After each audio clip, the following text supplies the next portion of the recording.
let's move to it. Brexit was a disaster. You don't have any policies. You don't show us an MP. Last summer, you incited race riots on our streets. You're now anti-gay marriage and anti-women's rights. Right, well, so why do you think that you're fit to lead the country? Don't vote for me.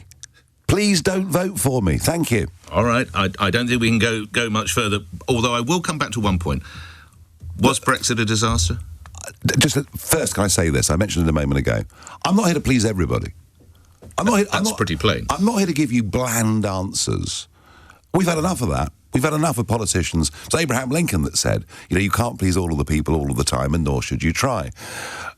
I am here to stand up for what I think are the right courses of action. But some would say you did that over Brexit, and I think had Dan been able to enter into conversation with you, he'd have said, and Brexit has been a disaster, Mr. Farage. Well, he probably got poisoned at university or something like that. But you think Brexit's not been a disaster? No, of course it's not been. How is getting back the right to govern your own country, how can that ever be wrong? Now you could move on and say, what have we done with it?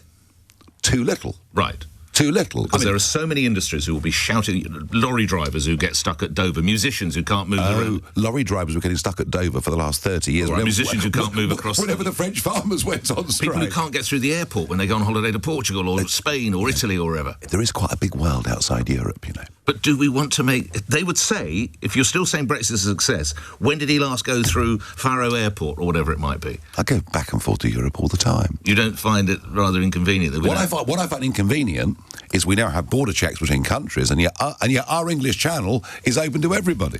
Hi, Shivran. Hello, good evening, Kentish Ben. Just quickly, you mentioned the new hard left party. I don't think they will go anywhere. They can't even communicate with themselves properly. There's only two of them. Memo. Yeah, I don't think they can go far. But moving to the Starmer, I think the actual achievement or the miserable failure of the Starmer was actually embodied in the Rachel Reeves crying. That is the result of the Starmer. Well, it was a result of a personal matter, Shrivan. No, fair enough. Okay, but the optics we are looking at, he is the most hapless, supine Prime Minister we ever had. The polls are saying it, the facts are in front of us. The most hapless Prime Minister we've ever had. Yes. Can I just say two words in response to that? Yes, go ahead. Liz Truss. Yeah. They are the same. They are the same. They have plunged the depths. You think he's as bad as Liz Truss? Yes. No one's as bad as Liz Truss, Shrivan. I will tell you my point. Go on. Sorry, carry on. No, that's okay. I agree with you. Straight out of the gate, he picked on the most two vulnerable demographics in the country, the disabled people and senior citizens. Straight out of the gate. He's made so many U-turns. No wonder they call him a flip-flop. He's done so many U-turns. That is not leadership. There was a gentleman who called before the news. He described him that I can't understand what he's done. He's like a husk. That was such a very good description. I was laughing. Because you think he's just a sort of... he doesn't stand for nothing. A value vacuum. A principle vacuum. He's like an inert vapor. You could like a husk. I think husk is the best description. You were saying earlier, listening very carefully, that he was on the world stage being like a leader. That I disagree with you entirely. Do you? I think he's done quite well on the global stage. You don't think he has? I disagree, and the reason I will give you my reason, because he was running away from his own unpopularity. He was grandstanding to get away from the domestic dislike. I think that's unfair, Shrivan. I think he's had more foreign policy crises to confront than any Prime Minister in a very long time. And on issues like Ukraine, I think he's really led from the front. He's formed what seems to be a decent relationship with Trump, which might make some people a little bit uneasy, but it's his job as Prime Minister to do that. I think he's much more adept on the global stage than he is on the domestic one. Okay, fair enough. I will respond to you that. What is more important than running to Trump for the deal or the disabled to discuss the disabled bill, which he made a complete hash of? Mm-hmm. No, it's a very fair point. You know what? Oh, I forgot. I was a bit late. He can't. If he's a leader on the world stage, he can't even read from a speech given. He called the Israeli hostages sausages. He did. What kind of leader is that? He did. How many sausages can be on one person's mind? Yeah, of all the things Labour has done, I'm not sure Keir Starmer calling hostages sausages is up there with the worst of them. But you are right. He did do that. I hear you, Ben. But you know what it is? He became Prime Minister by default. Because he was the least bad option. Yeah, exactly. You have got a work experience Labour Party. They're all really work experiences. And on the other bench, you've got the spent force, which is the Tories. They are a spent force. So what about this new Corbyn party? Are they the answer? No, they're not the answer. But you know what worries me, Ben? What really worries me, because you got two parties which are actually useless. Tories are spent force, and you've got work experience Labour. What worries me is that Farage, he has a very high likely chance to come in. Yeah. He was on Nick Ferrari earlier today. I did not listen to him. But you know what worries me, Ben? If he gets in and he has a very good chance and people are warming to him, what worries me that he will shape this country in the image of Trump's America. And might well do. There's a lot of similarities between them, and he's open about wanting to copy some of the things that Trump has done. Thank you, Shivran. Enjoyed our conversation. I am a 20-year-old student, and I got a job 2 years ago for a retail company. And I went into management, and we noticed really quickly when minimum wage went up, our budget got cut on the amount of people in a week that we were allowed to have the hours for, if that makes sense. Yes, of course. Yeah, so we had to make a decision to cut hours on people above 25 and employ 16-year-olds because they were cheaper. And we noticed an increase in shoplifting in our stores because we were employing younger people. Yes. Yeah, and I think that's a big... so we obviously went towards our seniors about So they knew that would happen? Well, we told them. I don't know if they knew it would happen, but we did tell them that this was happening. So they knew it was happening, and the calculation was to save money on the wage bill and suck up the stealing. Yeah, unfortunately, yeah, that's exactly right. Sorry, I didn't mean to steal your thunder. No, that's all right. but it was. Sometimes I do that. I can sort of see where the sentence is going to end, and I jump in a little bit too prematurely. But that is outright. That's disgusting because A, that exposes less experienced people to higher risk, and B, it means that the narrative that I've conducted, I've done my job really badly for the last 5 years because I've never once said, why are they letting this? Why are your bosses A, letting this happen on a shoplifting scale, and B, letting it happen to you, because it must be horrible when you've got thieves in the shop. Yeah, it's not nice. And we had on Saturdays, it was our main day, like in the afternoon. That would be the big hit. And I would be in. I was 19 at the time, and I was with a 16-year-old. And there's only us two on the shop floor again because of budgeting reasons. Yeah. And when these people are coming in and seeing that there's only two young people, I mean, it's a great opportunity to go in and. You might as well advertise. Oh, yeah. Stick a sign in the window saying, couple of kids on security today, come and fill your boots, lads. Exactly, yeah. And head office knows that this is happening. Yeah, they do, Because you've told them. Yeah. It's insane. Times. It's absolutely insane. I can't believe... I'm so sorry that it's taken me so long to spot what's been obvious to you for ages. And it means also that we've done all our phone-ins wrong because you've never felt compelled to ring in before. I've never got the question right because the world I've been describing is the world that you live in, but I've been describing it wrong. Yeah. Thank you, Gracie. Have a lovely... Do you enjoy the work otherwise? I say that I left last week. Well, good luck with whatever it is that you're doing next. Yes. Every mode of transport that I've travelled on over the weekend and today has seemingly made no provision whatsoever for this kind of weather. It seems that, I don't know, they thought they'd save money and take out their air conditioning system. I was on the train. We went up to Shrewsbury at the weekend. On the train coming back, it was like, I'm surprised that there were people that weren't collapsing from heat exhaustion. Come on. There were you should have been there. You should have been that, and I wish you were, because you're kind of brushing it off as it was nothing. I'm lucky I didn't get off of that train, and so many people rushed to the door. You've got a little window. To let people off. You've got a little window. There's no windows. Right, well, They've got rid of all the windows in this train. Where's your blitz spirit? Well, you could have started fanning each other with some sort of bit of clothing or a magazine. I'm bound to go up and start fanning a complete stranger. Well, that would have been the British thing to do. You could have all mucked in together. No. But seriously, in all seriousness that you're not giving to this subject, there should be proper provision, but we have so little of it, that's probably why they don't bother investing in it. Can I tell you something, Joe? Can I tell you something? And I mean this from the bottom of my heart. Yeah, I bet you do. Okay.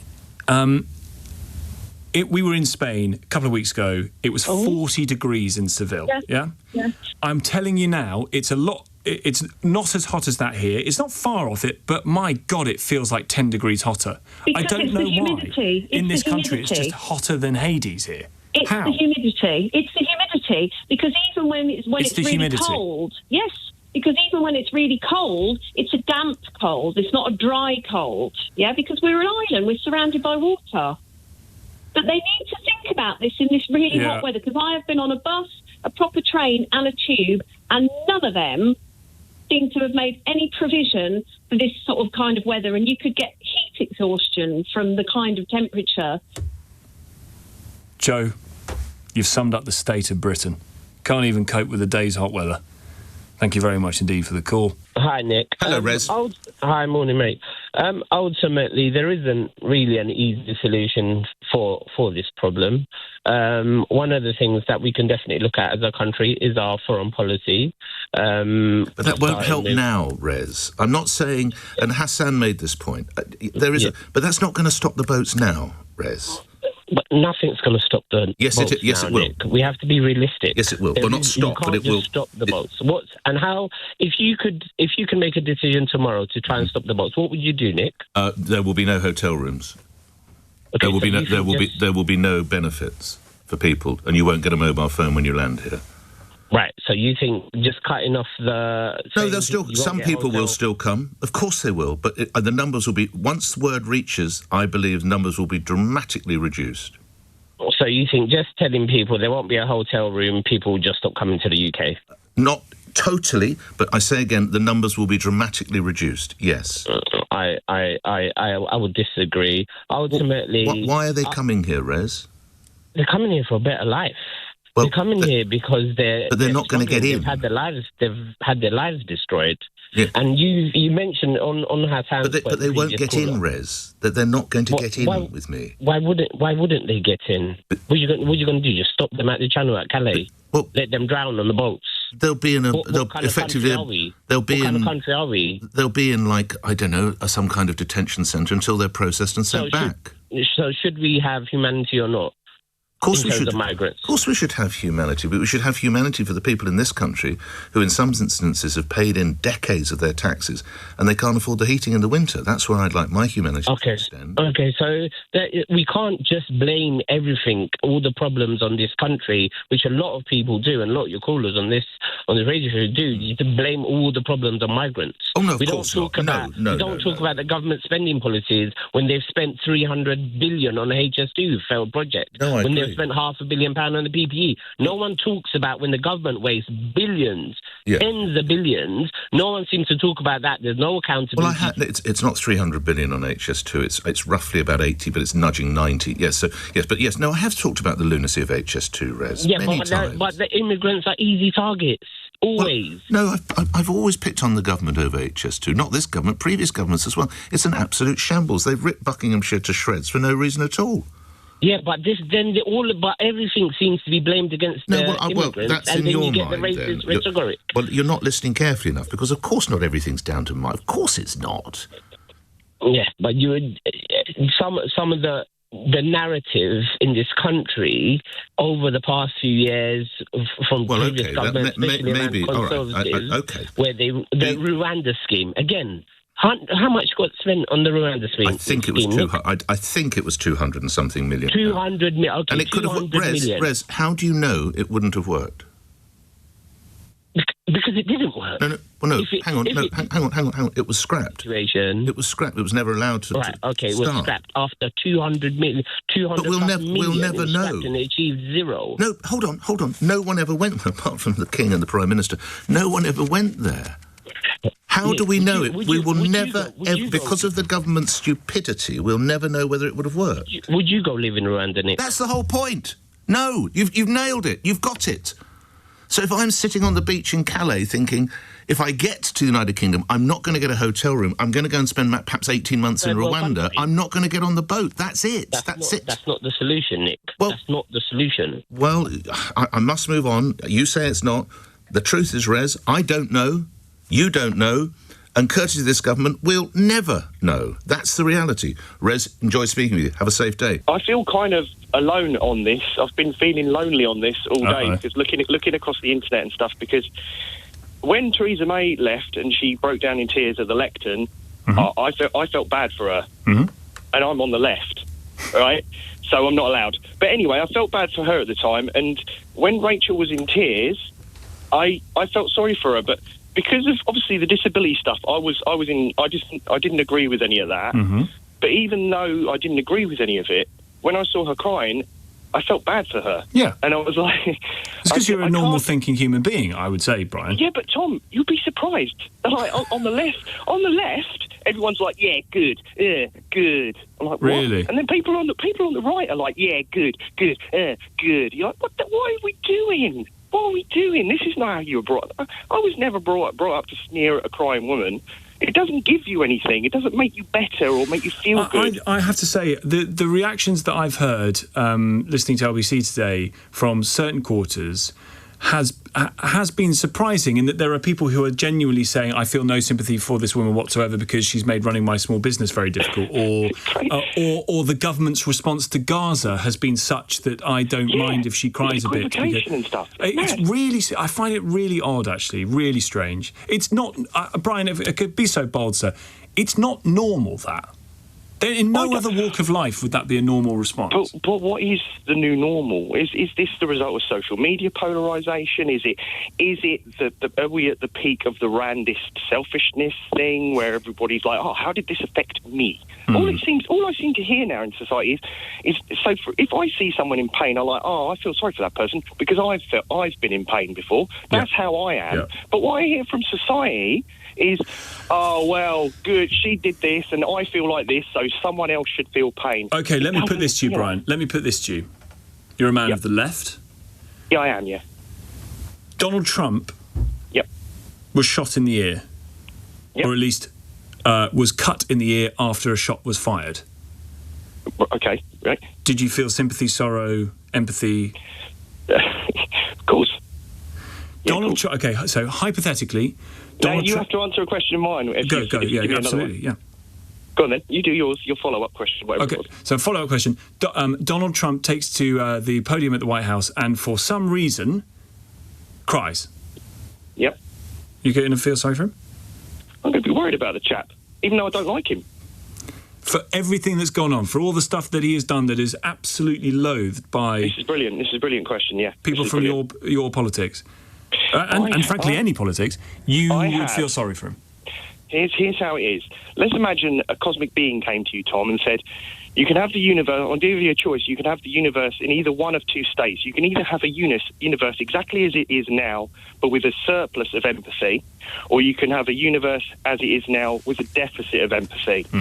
Now, which would be the greater utilitarian society? Which one would you choose? I'd always choose the surplus of empathy. Unfortunately, I seem to be endowed with it, and it leaves me on my own. Well, depending on where you look, Brian, I think most normal people have sympathy for it. Of course you do, because you can imagine yourself. You might have been through it yourself. You cried at work, or you've been upset at work, or you've not. Something's happened that meant that you need support. Of course you can.